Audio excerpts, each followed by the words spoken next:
तेरा वचन मेरे पाँवों के लिए दीपक है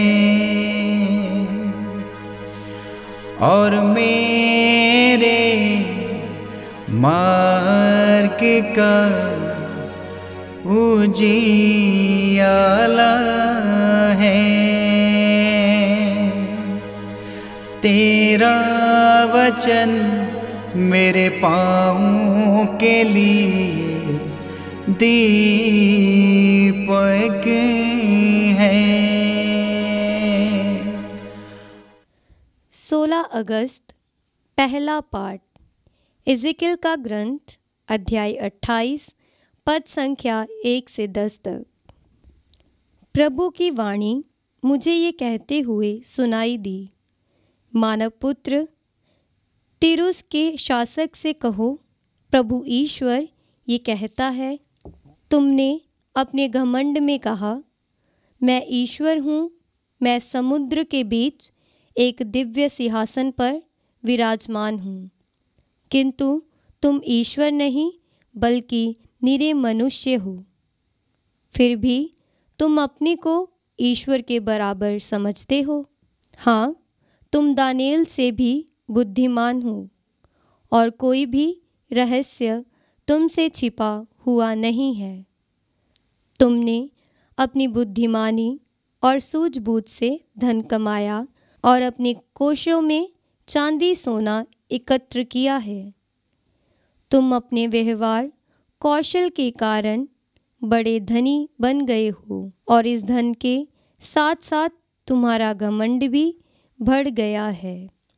इसलिए प्रभु ईश्वर ये कहता है, तुम अपने को ईश्वर के बराबर समझते हो, इसलिए मैं विदेशियों को, सबसे निष्ठुर राष्ट्रों को तुम्हारे पास भेजूंगा।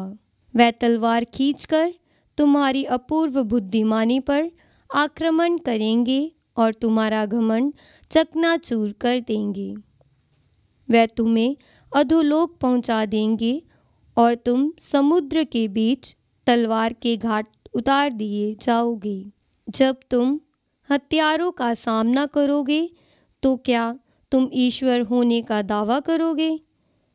जब तुम अपने हथियारों के हाथों पड़ जाओगे तो तुम जान जाओगे कि तुम ईश्वर नहीं बल्कि निरे मनुष्य हो।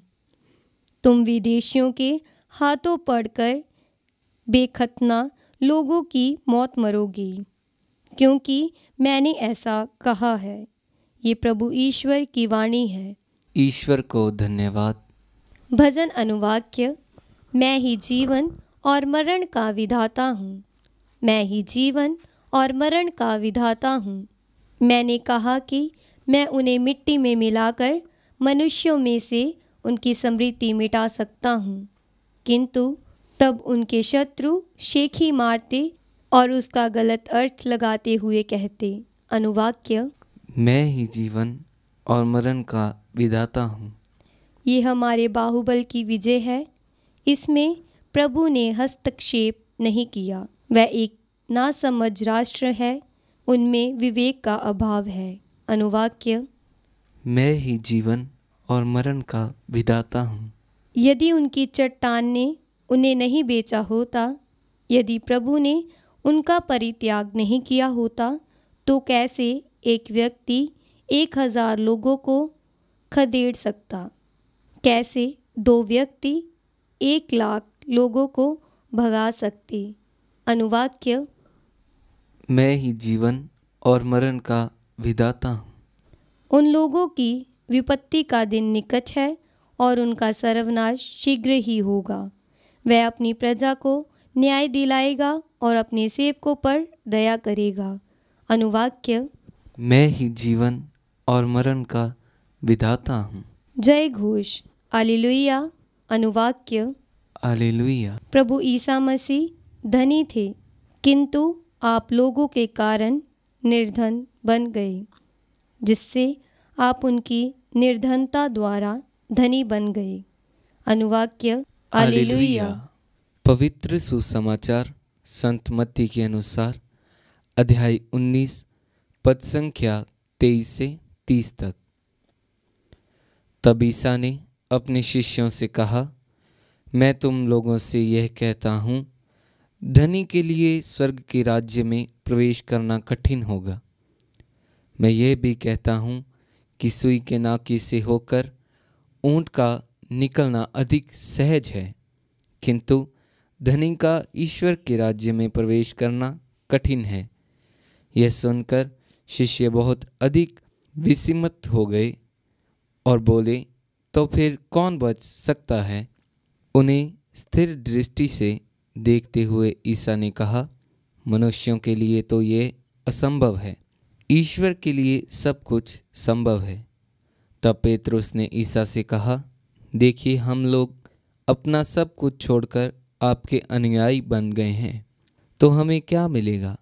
ईसा ने अपने शिष्यों से कहा, मैं तुम अपने अनुयायियों से यह कहता हूँ, मानव पुत्र जब पुनरुत्थान में अपने महिमामय सिंहासन पर विराजमान होगा, तब तुम लोग भी बाहर सिंहासनों पर बैठकर इस्राएल के बाहर वंशों का न्याय करोगे। और जिसने मेरे लिए घर, भाई बहनों, माता पिता, पत्नी, बाल बच्चों अथवा खेतों को छोड़ दिया है, वह 100 गुना पाएगा और अनंत जीवन का अधिकारी होगा।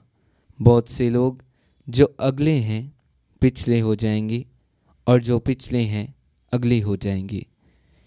यह प्रभु का पवित्र सुसमाचार है। ख्रीस्त की जय।